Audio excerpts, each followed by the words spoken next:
It started like any other Monday, sluggish, sleepy, soaked in bad coffee and unread emails. I arrived 10 minutes early, hoping to get a head start on clearing last week's leftover reports, but the office felt different. Quiet. Too quiet. Not the usual Monday blues. This was something else, tense, like everyone was holding their breath. I walked past men from IT, who usually nodded or cracked a dry joke as I passed. Today, he barely looked up. Sarah from marketing, known for humming Taylor Swift all day, had her earbuds in but no music playing. Even the HR corner, the loudest part of our open floor plan, was whisper quiet. Something had happened. It wasn't until our 9 a.m. weekly leadership meeting that I got a glimpse of it. We filed into the large glass-walled conference room like always, coffee in hand, pretending to care about the latest financial slide deck. Miss Wynn, our regional director, was already inside. But instead of sitting at the head of the table as she normally did, she stood in the corner, facing the window, holding a folded piece of paper in one hand and her phone in the other. Her expression was unreadable. The room stilled as we took our seats. Someone tried to lighten the mood with a joke about Q2 being the new Q4. No one laughed. Miss Wynn turned around slowly, her eyes scanning the room like she was reading our thoughts. And then, without a word, she placed the note face down on the table, grabbed her phone, and walked out. No explanation. No meeting. No instructions. Just silence. The office reacts. We sat there in stunned confusion. Our manager leaving mid-meeting was unheard of. A few people shifted awkwardly, unsure whether to follow her or continue with the agenda. Eventually, someone from finance mumbled something about revenue forecasts and opened the slide deck, but no one was paying attention. I kept glancing at the note. It sat there in the center of the table, small and plain. No envelope. No name. Nothing that screamed official. Just a half-folded sheet, handled with care. After the meeting, I lingered behind, pretending to organize the whiteboard markers. That's when Lynn slipped beside me and whispered, "Did you see it?" I nodded. She read it before the meeting started. Looked like she'd seen a ghost. "What do you think it said?" I asked. He looked around cautiously and leaned in. No idea. But 5 minutes after she left, IT got an emergency request to lock all admin access and restrict external device ports. USBs, cloud links, even remote logins, everything. Someone triggered a full lockdown. My stomach tightened. Something was very wrong. What was written? Later that afternoon, through a chain of hushed conversations and a little bit of digital snooping, I got my hands on a photo of the note. Min, being Min, had quietly accessed the room's conference cam footage and snapped a frame as Miss Wynn opened the paper. It read, "You're being watched by the person you trust most." That was it. One sentence. No context. No name. No demand. Just a warning, bold and clean. At first, it sounded like the plot of a bad spy movie. But the reaction it sparked was real. Within hours, access logs were being audited, cameras rechecked, even desk drawers were inspected. Whisper networks lit up like wildfire. People speculated everything from corporate espionage to an affair gone wrong. But the phrase that kept echoing in my head was, "the person you trust most." Who was that, to her? My curiosity kicks in. I tried to tell myself it wasn't my business. I wasn't in HR. I wasn't in IT. I had no real reason to get involved. But I couldn't help it. My brain was already spinning, pulling on invisible threads. I started thinking about the people she interacted with daily. Her inner circle. Ann from HR, her longtime right hand, always defending management decisions. Hua from legal, smart, discreet, and eerily calm. Lynn from operations, ambitious, sharp-tongued, known for moving faster than most were comfortable with. Then there were the quiet ones, like myself. Background figures who watched everything unfold from the sidelines. And it made me wonder, what if the note wasn't a threat, but a test? That night, I stayed late. The office emptied out by 6:30 p.m. I walked past the break room, the HR pod, the printer station, places I'd passed 100 times, now somehow shadowed by suspicion. I lingered near the glass meeting room where it had all started. And there, taped underneath the table, almost invisible unless you were looking for it, was a second folded note. My breath caught. I peeled it off carefully and opened it. Not everything should be spoken. But some things must be understood. No name. No instructions. But this time, the handwriting looked familiar. Very familiar. And I realized, this wasn't just some joke. Someone was trying to send a message, not just to the boss, but to others too. Maybe even, to me. I held the second sheet of paper in my hand, soft with moisture but the ink still fresh, handwritten in neat handwriting. The sentence was cryptic. Not everything should be said. But some things should be understood. Who wrote it? And why was it placed under the desk? This wasn't for Ms. Wynne. This was for anyone who came looking. Someone like me. I took a picture and carefully returned the paper to where I found it. If anyone was looking, I didn't want them to know it had been disturbed.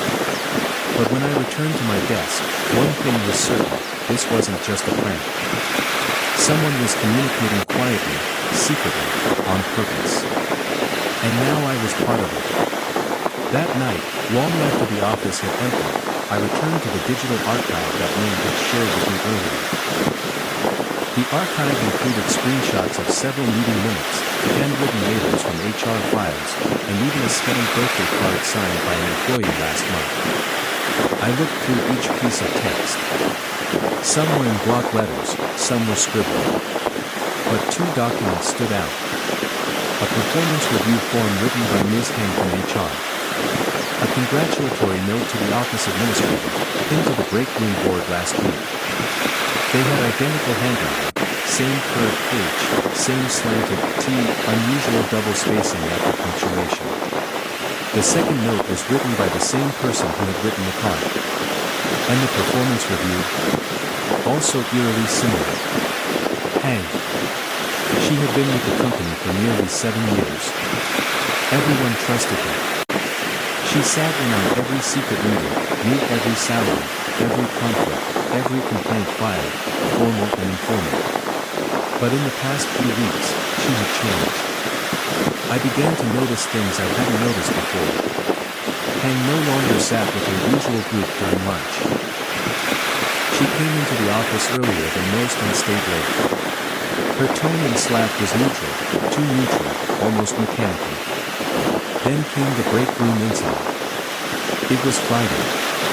I walked in quietly, hoping to get a few minutes alone with my instant noodles. But there she was, hunched over the sink, her back to me. She hadn't heard me enter. She held a ceramic mug in her hand, and something inside was burning. A thin wisp of gray smoke rose. I caught a glimpse. It was a small square of paper, holding itself as the fire consumed it. She turned sharply when I accidentally let the door squeak. We looked at each other for a split second. Then she smiled, a strange, controlled smile, and said, "Oh, just cleaning out old memories." My stomach twisted. I smiled back. "Yeah. Spring cleaning, huh?" I left without finishing my lunch. The following Monday, I saw him back in the office, but changed. She looked exhausted, her makeup minimal, her blouse slightly wrinkled, unusual for someone as calm as her. Still, she moved with purpose, meeting with the legal department, then with the IT team, then quietly slipping into the HR office. She stayed there with Heng for nearly 2 hours. No raised voices. No slamming doors. But when Heng showed up, she didn't turn back to her desk. She headed straight for the elevator, carrying nothing but her bag. That afternoon, I returned from lunch and found a folded piece of paper on my chair. Just like before. But this time, it had my name on the outside. My hands shook as I opened it. You saw what others didn't. But remember, some truths are dangerous to speak. You made the right choice. No signature. No accusation. No praise. Just a gentle affirmation. And I understood. Someone in this office had been watching, not just Hank, but everyone. Someone had realized that there was a leak, that sensitive data was moving where it shouldn't be, and that if management acted too soon, too loudly, the real damage would never be contained. So they did it the old-fashioned way. Anonymous notes. Silent warnings. Whispered clues. 2 days later, Hank resigned. Officially, she cited health reasons. HR sent a bland goodbye email. No party. No farewell lunch. But the whispers never stopped. Some said she had shared internal salary information with a rival company. Others believed she was simply gathering leverage in case of a layoff. Some even suggested she wasn't acting alone. As for me, I kept quiet. I never told anyone about the notes. Not even me. But I kept them. Tucked inside a file at home, under lock and key, as a reminder that sometimes, the quietest voices in the office are the ones you should listen to the most. For most people in the office, Heng's resignation marked the end of the story. The alleged leak, the strange mood, the whispers, all of it evaporated as soon as a goodbye email landed in our inboxes. The mood in the office lightened. Coffee chats resumed. Slack channels revived with news. But for me, the story was just beginning. Because the final note I received wasn't just a goodbye. It was a signal. Someone was still watching. And they wanted me to know it. A week after Heng left, I was pulled into an unexpected assignment. Hey, Min messaged me on Slack. Last year, you backed up the Q4 archive for HR, right? Yeah, I replied, why? He sent a photo, grainy, taken from the security office. It showed a USB drive, small, black, and unremarkable, found inside the third drawer of Heng's now empty desk. She left it, he said. Still encrypted. Want to help me decrypt it? I hesitated. But then I remembered the note. You made the right choice. I didn't know if looking at the drive was a bad choice. But curiosity, once ignited, wouldn't die. We plugged it in using a quarantine, air-gapped laptop that Min kept 4 fun projects like this. The encryption was basic, Heng wasn't exactly a hacker. After unlocking it, we found dozens of folders, most of them empty or filled with generic HR folders. Except for one. A folder titled Echo. Inside, screenshots of internal emails, payroll spreadsheets, scanned performance reviews, Slack chats, mostly harmless, some not. Then came the shocker. A document titled Observations, 9 months. It was a log. Dates, names, behaviors. Everything from late arrivals to who gossiped about whom. References to private meetings not on any calendar. Details that only the person listening or recording could know. And in the final entry. Min, loose instructions. Monitoring security systems too closely. My name, unrelated, but observing. Monitoring people. Not to be underestimated. My blood ran cold. That night, I stayed in the office long after everyone had left. I printed the document, deleted the folder, and put the USB in my bag. I didn't tell Min. I couldn't. Not yet. Instead, I stuffed the printout into an envelope and slipped it under Min's door. No name. No notes. Just silence, just like how it all started. The next morning, I was called into her office. She didn't say a word as I sat down. She simply turned the paper toward me and tapped it twice. "I think you might be the one who found this," she finally said.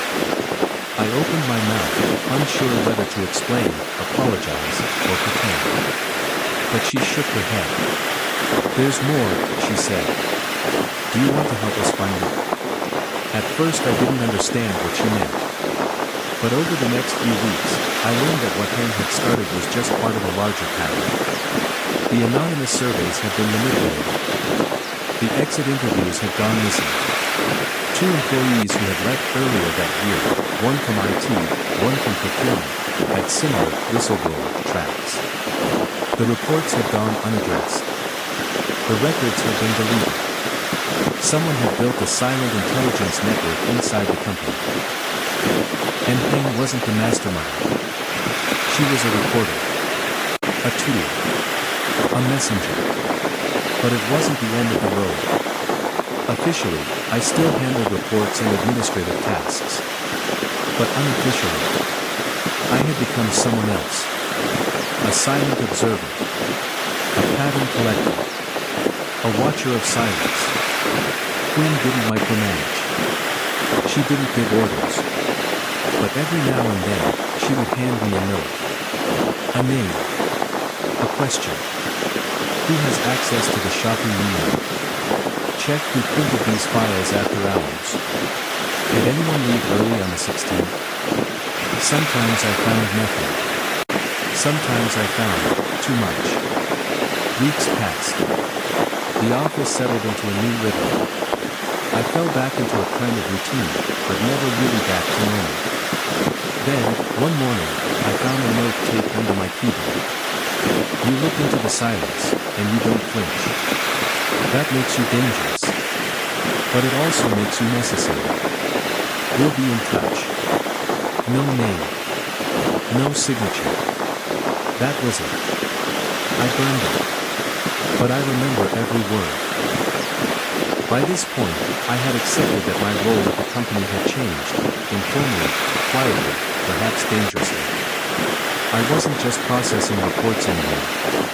I was monitoring. Tracking patterns, following leads, listening for things others missed.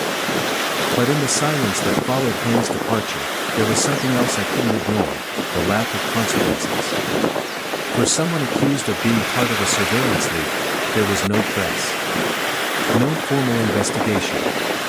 No HR-wide training. No memos on data ethics or digital hygiene. It was as if the leadership wanted it gone. That's when it hit me. Maybe Heng wasn't the target. The push came on Tuesday. Quinn handed me a name on a torn piece of paper, T-Fan, Finance. She didn't explain. She never explains. But I knew what to do, check the access logs, the print history, the system timestamps. At first, it was boring. Spreadsheets, end-of-month invoice approvals, a few Slack DMs about lunch orders. But then I saw it. Logging in at midnight. Friday night. 2:03 a.m. Someone using T-Fan's credentials had accessed the protected vendor dashboard and pulled down 3 separate reports marked confidential, for executive use only. Even stranger. T-Fan was on vacation that week, confirmed by the HR office's absence log. I pinged Min without noticing. "Me, can someone copy the login sessions inside the corporate firewall?" Min, technically, yes. But you need 2 things, a saved token and a very sloppy person in IT. Me, or a very smart person in finance. Min, wait. Who are you after? I didn't answer. I scheduled a vendor reconciliation with the finance team, a cover to meet T-Fan normally. He was young, too young, really, for the amount of access he had. Charming, articulate, well-dressed. When I asked about Friday's dashboard access, he blinked. "Friday? I'm in Danang with my wife. Are you sure no one has your laptop?" "Yes." "Why?" I shrugged. Some noise in the background flagged your credentials. Probably a false positive. But his eyes narrowed. And that's when I knew it wasn't him. Someone had used his access, perhaps someone close enough to copy his token or grab his cookie session. That narrowed it down to two departments, IT and procurement. And from what I remembered from Hang's file, procurement had been mentioned more than once, in vague, indirect ways. Vendor list changes, CP's office notes. Approvals missed 4 times this quarter, flag. Track the October forms. Something's buried there. The October forms. It took 2 hours of digging through the archives, 3 logins, and a search through our document version history, but I found them. They weren't even digital. They were scanned PDFs, hand-signed, hand-approved purchase requisitions for a series of strategic supplier workshops. The suppliers listed forged addresses that didn't exist, tax IDs that pointed to shell companies. The amounts were too neat, too round, $12,000 to be exact. $9,500. $15,000. Almost like someone had created them to fly just under the threshold. And the approval signature. Ms. Wynn. Or at least, someone had forged it. I didn't confront her. Instead, I asked her a question. I reviewed your October vendor forms, I said, and I noticed your signature style was a little different than last quarter. New pen. She paused, just for a second. Then she smiled. You've been digging. I didn't deny it. I want to help, I said. Another pause. Then she opened a drawer, took out a piece of paper, and slid it across the table. This is why I need you to follow up.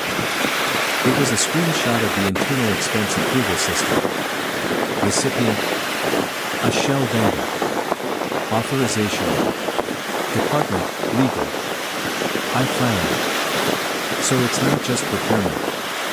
No, she said. Never.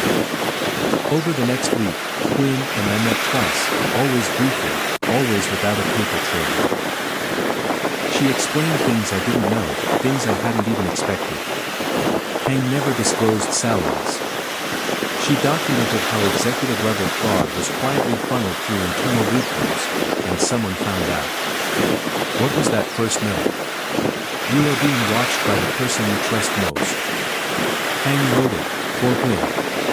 She had discovered that someone close to the director, someone in her trusted inner circle, was creating fake approvals using cloned sessions, falsified signatures, and silent payments.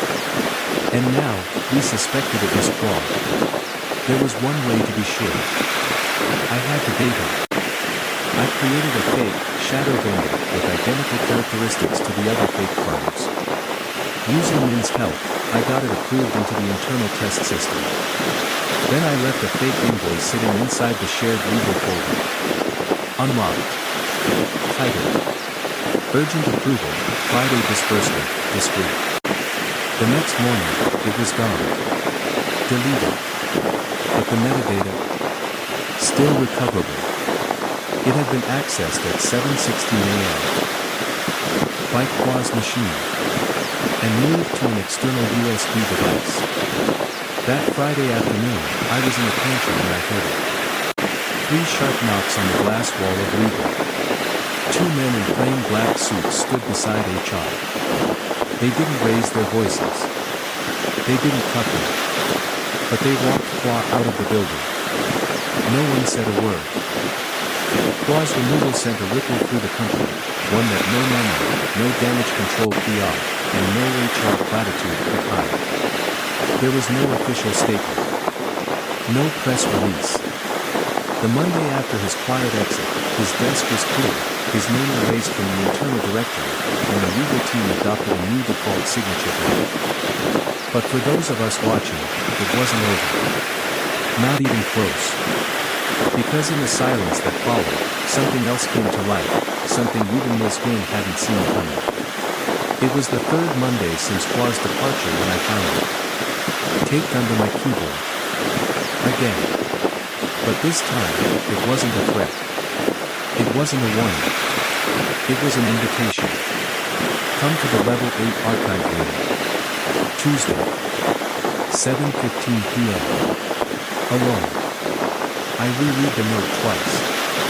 It was handwritten, sharp, measured, and elegant. Unlike the earlier notes.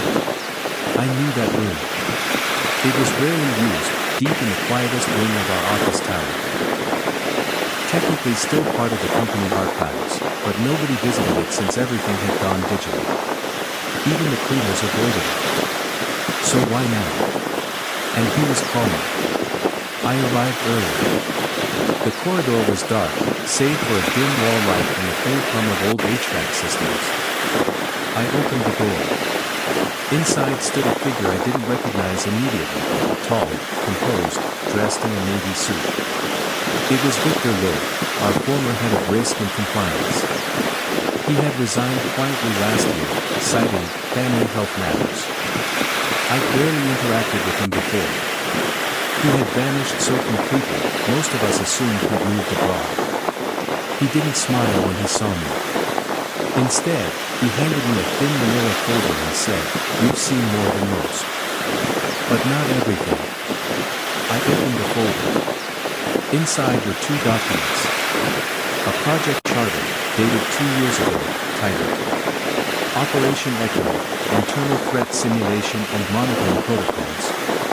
A memo signed by Victor, addressed to Ms. Wynne, marked Authorization. Deployment phase, controlled exposure. I looked up. You created all this? I asked. He nodded. Victor explained it slowly. 2 years ago, the company's executive board approved a quiet, internal security initiative codenamed ECHO, designed to root out insider fraud, leaks, and corruption through simulated breaches and anonymous surveillance. It wasn't illegal. But it wasn't exactly ethical either. And she wasn't the mole. She was the bait, planted to observe reactions, document access behavior, and trigger vulnerabilities. But somewhere along the line, things went wrong. Someone real, got entangled. Used the systems for personal gain. And when Hing discovered it, she broke protocol. She tried to warn him directly, instead of waiting for Victor's team to intervene. The moment she placed that first note, Echo lost control of its own simulation. Why me? I asked finally. Why was I pulled in? Victor smiled faintly. Because Hing believed in one rule. If something ever spiraled, find someone honest, but invisible. Someone smart enough to connect dots, but not important enough to be noticed. And that someone had been me. He slid another paper across the table. Role, Internal Systems Oversight Analyst, Discrete Assignment, Report to Executive Trust Board. It was a job offer. Permanent. Quiet. Well compensated. I'd be the next watcher. Eyes inside the machine. No title. No promotions. Just access, silence, and trust. Think carefully, he said. This isn't glory. It's shadows. But it's also the only way to make sure the right people stay in power. I didn't answer immediately. That night, I walked past Ms. Wynn's office. The light was on. She looked up as I knocked and entered. I know about Victor, I said quietly. She didn't flinch. I know about Echo. She nodded slowly, almost relieved. Are you angry? She asked. No, I said. Just different. She stood, walked over to the window, and said, in every company, there are two versions of truth. One for the quarterly report. And one for those who clean up what the report hides. I didn't speak. She turned back and added, Echo didn't fail. You just helped it evolve. I took the job. Not for the money. Not for the thrill. But because once you've seen behind the curtain, you can't pretend the show is real anymore. Now I walk the same halls, sit in the same meetings, respond to the same emails. I'm still invisible. But I'm listening. I still get the occasional folded note. Still notice when systems glitch for exactly 3.7 seconds. Still track access logs no one else bothers to audit. Most days are quiet. But when they're not, I remember the very first message. You're being watched by the person you trust most. Now, that person is me. And I know exactly what I'm watching for.